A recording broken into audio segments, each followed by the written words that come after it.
Group D की तैयारी छोड़ देनी चाहिए। बिल्कुल सही सुना आपने कि आपको ग्रुप डी की तैयारी क्यों छोड़ देनी चाहिए। उसके पीछे के जॉब नहीं लोगे तो सोचो कितना, मतलब इसमें महीने वेस्ट नहीं होते हैं, इसमें साल वेस्ट होते हैं गवर्नमेंट एग्जाम की तैयारी में। तो ये बात मेरी ध्यान में रख लेना। टेक्नीशियन की अगर आप तैयारी करते हो तो आपका ग्रुप डी की तैयारी हो जाएगी, क्योंकि ग्रुप डी का जॉब टेक्नीशियन की जॉब के नीचे आता है। जैसे टेक्नीशियन कोई काम करता है तो उसको एक हेल्पर दिया जाता है। वो हेल्पर कौन होता है? वो होता है ग्रुप डी वाला। पहली प्रेफरेंस अब देना चाहिए टेक्नीशियन की। आपको आपका अपना माइंडसेट बदलने की जरूरत है दोस्तों, मेरी बात मानो, नहीं तो पछताओगे। Welcome back to the channel दोस्तों। तो मैं आपका दोस्त अतुल ठेपे, रेलवे टेक्नीशियन, एक नए वीडियो में आपका फिर से स्वागत करता हूं।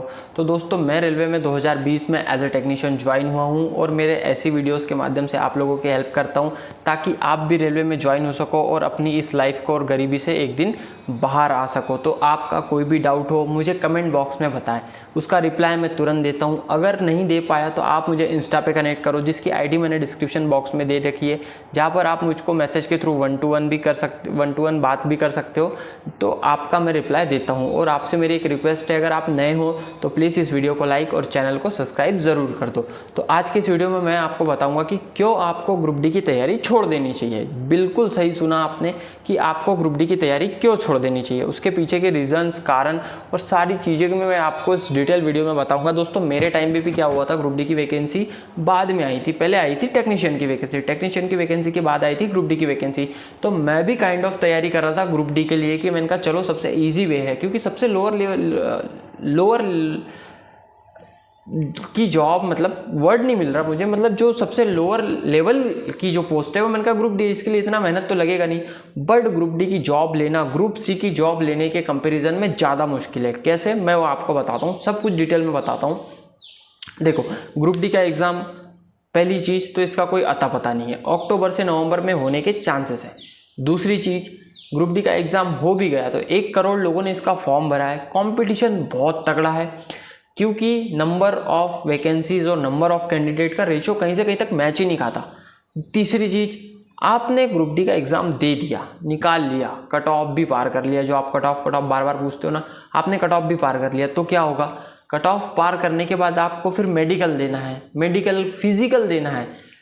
मतलब कितने ज़्यादा स्टेजेस है। पहले तो एग्ज़ाम है, कट ऑफ को पार करना है, फिर फिजिकल है, फिर मेडिकल है, फिर कहीं डॉक्यूमेंट वेरिफिकेशन है। इतना सारा झोल, इतना सारा लंबा ताम झाम है ग्रुप डी की एक जॉब लेने में। वहीं पर अब मैं कंपेयर करता हूँ टेक्नीशियन की वैकेंसी के लिए। टेक्नीशियन की वैकेंसी में आपको सिर्फ और सिर्फ एक एग्ज़ाम देना है, सिर्फ और सिर्फ एक एग्ज़ाम। प्लस पॉइंट मैं बताता हूँ, साइंस, रीजनिंग और मैथ्स, 3 सब्जेक्ट पे आपकी पकड़ है तो आपका सिलेक्शन कोई नहीं रोक सकता। जी के जीएस को हल्का फुल्का पढ़ना है, जैसे मैंने पढ़ा था, मैं बता दूंगा आपको आगे वीडियोस में। तो इसमें सिर्फ आपको देना है सिर्फ और सिर्फ एक एग्ज़ाम। अब एक एग्ज़ाम जैसे ही आप देते हो, आपको सीधा बुला लेता है भैया डॉक्यूमेंट वेरिफिकेशन के लिए। आपका फिजिकल टेस्ट गया, स्किप हो गया। जो इतना 35 किलो का वजन लेके आपको 100 मीटर दौड़ना है, लॉन्ग जंप लगाना है, हाइट को है, चेस्ट फुलाना है, इतना सब ताम झाम, भाई कई लोग ना एग्ज़ाम निकाल लेते हैं पर वो फिजिकल नहीं निकाल पाते, और मैं खुद नहीं निकाल पाता, मेरी औकात नहीं है। मैं सही बताता हूँ हर वीडियोस में और सच्ची चीज़ बोलता हूँ, भाई मेरे में दम नहीं है कि मैं फिजिकल निकाल पाऊँ, इसलिए मैंने ग्रुप डी की तैयारी छोड़ दी। मेरे को ईजीएस्ट वे लगा टेक्नीशियन, और आप लोगों के लिए भी ईजीएस्ट वे आया है टेक्नीशियन जॉब लेने के लिए। तो आपको ग्रुप डी की तैयारी छोड़ देनी चाहिए। अब छोड़नी नहीं चाहिए, देखो टेक्नीशियन की अगर आप तैयारी करते हो तो आपका ग्रुप डी की तैयारी हो जाएगी, क्योंकि ग्रुप डी का जॉब टेक्नीशियन की जॉब के नीचे आता है। जैसे टेक्नीशियन कोई काम करता है तो उसको एक हेल्पर दिया जाता है। वो हेल्पर कौन होता है? वो होता है ग्रुप डी वाला staff. So that group D की तैयारी ऑटोमेटिक हो जाएगी आपकी, अगर आप टेक्नीशियन की तैयारी करते हो तो। सीधी सी बात। तो जैसे ही आपका एग्जाम क्वालिफाई हो जाता है, जैसे ही आप कट ऑफ को पार कर जाते हो, आपका फिजिकल टेस्ट स्किप होके आप सीधा चले जाते हो डॉक्यूमेंट वेरिफिकेशन में, और जैसे ही आपका डॉक्यूमेंट वेरिफिकेशन हो जाता है आप चल जाते हो मेडिकल टेस्ट में। और ग्रुप सी का मेडिकल टेस्ट ग्रुप डी के मेडिकल टेस्ट के मुकाबले में काफ़ी सिंपल होता है। मैंने दिया है, मेरे कई दोस्त का एक दिन में हुआ, मुझे 1 सप्ताह लगा मेडिकल टेस्ट होने में, क्योंकि मुझे जहाँ पर दिया गया था वहाँ पर वो लोग फास्ट नहीं कर रहे थे सारी चीज़ों का मेडिकल टेस्ट, इसलिए मुझे थोड़ा सा टाइम लग गया मेडिकल टेस्ट को देने में। सो ऐसा कोई हाई लेवल का मेडिकल टेस्ट नहीं होता। एक्सरे होगा, आई विज़न होगा, आपका ब्लड चेक होगा, आपकी हाइट चेक होगी, हाइड्रोसिल चेक हो गया आपका मेडिकल टेस्ट। ऐसा कोई बहुत बड़ा मेडिकल टेस्ट नहीं है, पर ग्रुप डी के मेडिकल टेस्ट में थोड़ा सा दिक्कत आपको हो सकती है। और मेडिकल टेस्ट होने के बाद आपको सीधा मिल जाएगा जॉब, आपका ज्वाइनिंग लेटर आपके घर पे आ जाएगा। बट ग्रुप डी के केसेस में ऐसा नहीं है, वो काफ़ी लंबा प्रोसेस है, जॉब भी काफ़ी दिक्कत वाली है एज़ कम्पेयर टू टेक्नीशियन। तो आपको पहली प्रेफरेंस अब देना चाहिए टेक्नीशियन की। आपको आपका अपना माइंडसेट बदलने की ज़रूरत है दोस्तों, मेरी बात मानो, नहीं तो पछताओगे। एक मौका लाइफ से चला जाएगा तो आने वाली वैकेंसी कब आएगी, उसका एग्ज़ाम कब होगा, कुछ पता नहीं रहेगा और पूरा फ्रस्ट्रेटेड हो जाओगे। इतना पेशेंस का गेम है गवर्नमेंट एग्जाम की तैयारी करना, सारे एग्जाम्स देना।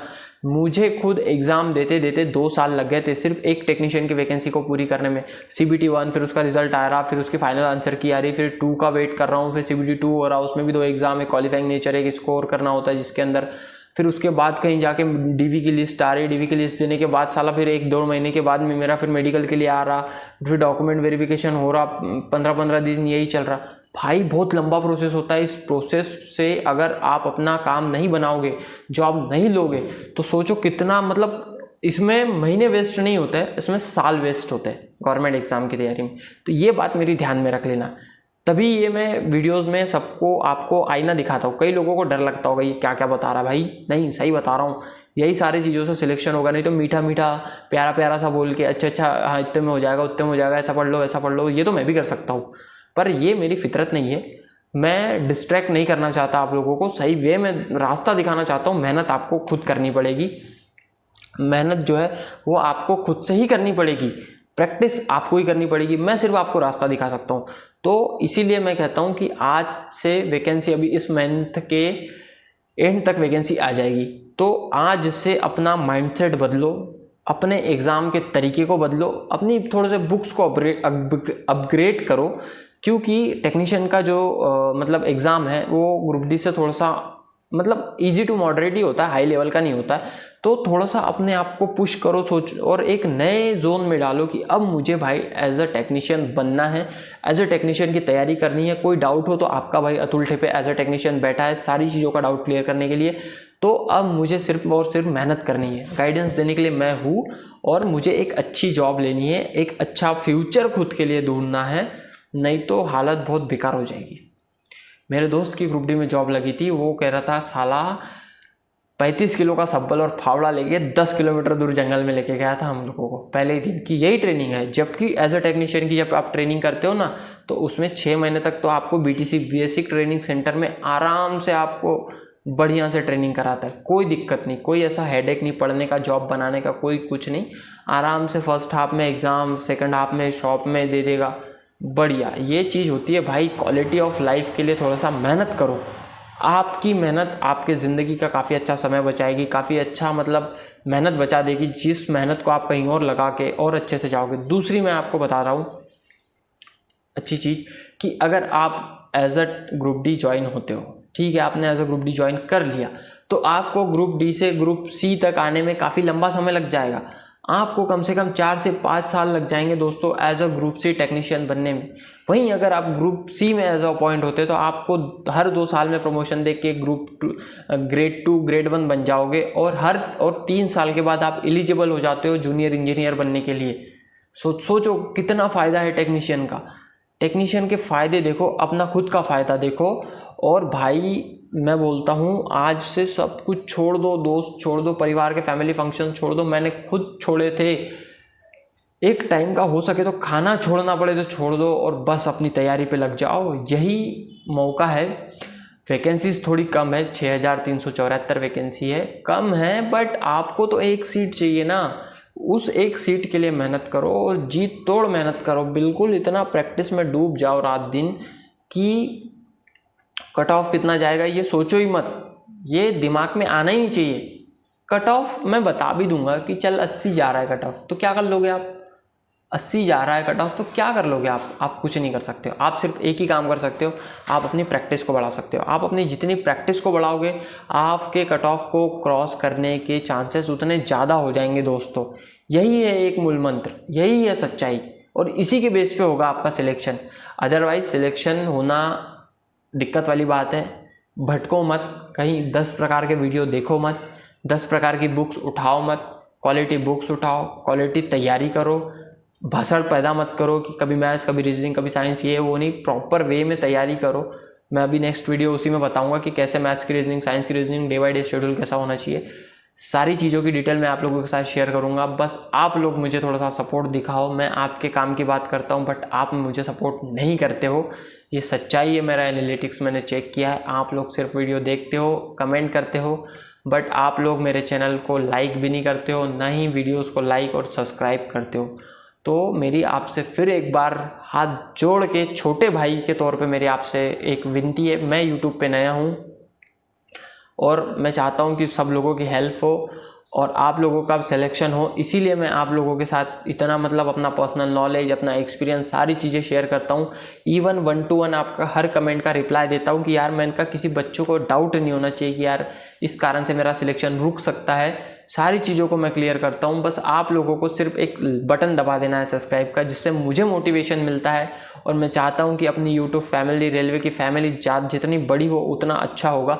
क्योंकि कल चल के, आज मैं वीडियो बना रहा हूँ, कल चल के आप वीडियोस बनाओगे कि देखो यार इस बंदे ने बताया था, सही गाइडेंस के साथ मैं रेलवे में आ गया। मैं अपना एक्सपीरियंस शेयर करोगे आप लोग सब मेरे साथ। और मैं सारी चीज़ें आने वाले, इसीलिए नहीं कि रेलवे की नॉलेज मिले यार, आने वाले समय में मैं सारी चीज़ें शेयर करूँगा कि रेलवे में आने के बाद कैसे लाइफ बदलती है, कैसे मैंने आप अपने ड्रीम्स को पूरा कर सकते हो, कैसे वो क्वालिटी ऑफ लाइफ जी सकते हो, कैसे समाज को मुंह तोड़ जवाब दे सकते हो कि नहीं यार जो समाज आपको बोलता था कि ये कुछ नहीं कर पाएगा ज़िंदगी में, आज वो अपनी मेहनत के बलबूते पे आप उनको मुंह तोड़ जवाब देते हो। तो सारी चीज़ें शेयर करूंगा आप लोगों के साथ, सब कुछ आएगा दोस्तों। इसीलिए आप लोगों से मेरी फिर एक छोटे भाई के तौर पे रिक्वेस्ट है, do subscribe and like this video and share with your friend. तो अतुल ठेपे साइनिंग ऑफ।